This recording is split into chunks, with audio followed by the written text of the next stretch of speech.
You know that feeling, right? You cram for a big test, or you finally learn a new skill, and then poof, a week later it's just gone. It is so frustrating. Well, today, we're going to fix that. We are literally building a toolkit. It's got 8 super powerful, research-backed strategies to make what you learn actually stick, not just for school, but for your whole life. All right, so let's get right into it. Before we can solve a problem, we've got to understand it first, right? So this first section, it's all about what I like to call the leaky brain problem. I mean, seriously, does this sound familiar to you? You pour all this new information into your head. Maybe it's a new language, a concept for coding, or even just some dates for history class, and it feels like it just seeps right out by the next day. It's a totally universal feeling, and trust me, there's a really good reason for it. Okay, and what's so important to get right off the bat is that this is not a personal flaw. It doesn't mean you have a bad memory. It's actually just how our brains are wired. They're trying to be efficient. So if you don't intentionally reinforce new information, your brain just treats it like temporary clutter. Our whole goal here is to learn the specific techniques that plug those leaks for good. So how do we actually do that? Well, it's not about studying harder. It's all about studying smarter. And that brings us to our next big idea, the core principle behind making learning stick. And you know what? The science on this is surprisingly, and thankfully, very clear. 4. That's it. That's the magic number. I mean, all the research shows that for new information to really, truly move from your short-term memory into long-term storage, your brain needs to see it about 4 times. Not once, not 10 times, 4. This number is pretty much the foundation for everything we're about to talk about. But hold on.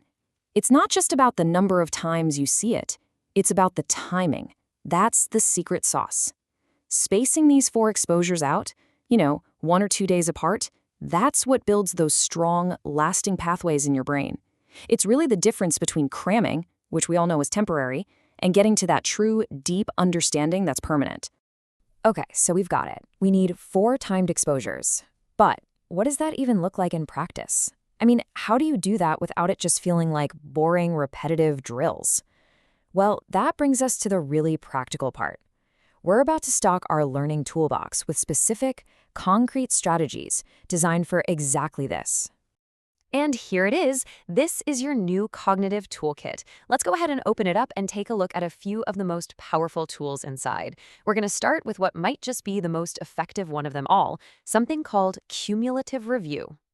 Now, cumulative review isn't just, glancing over your old notes. No, it's a super active process of connecting the new stuff to the old stuff.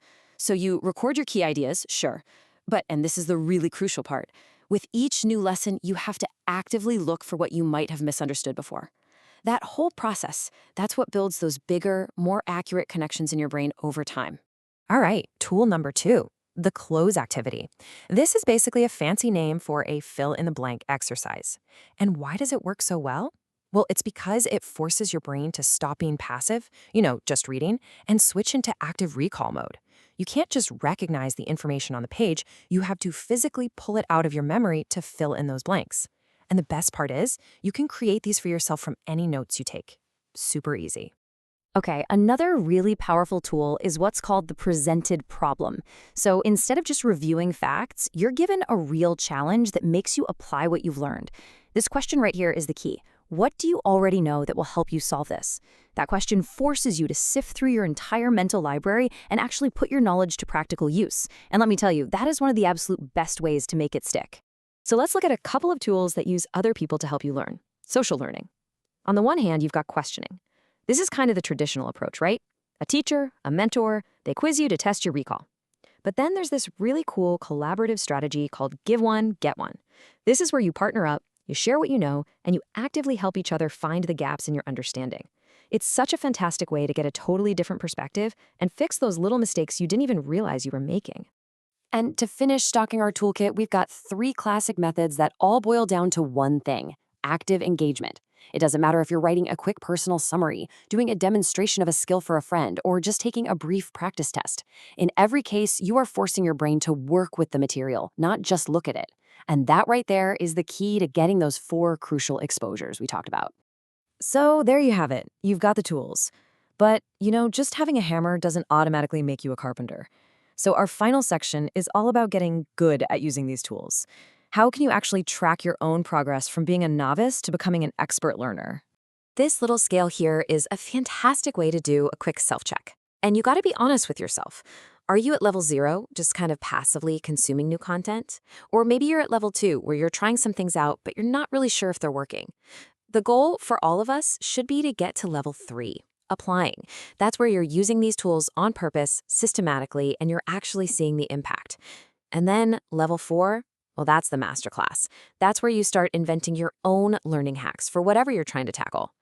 So think about it. We've gone from understanding the leaky brain problem to literally holding a full toolkit of solutions. And that brings us to the most important question of all.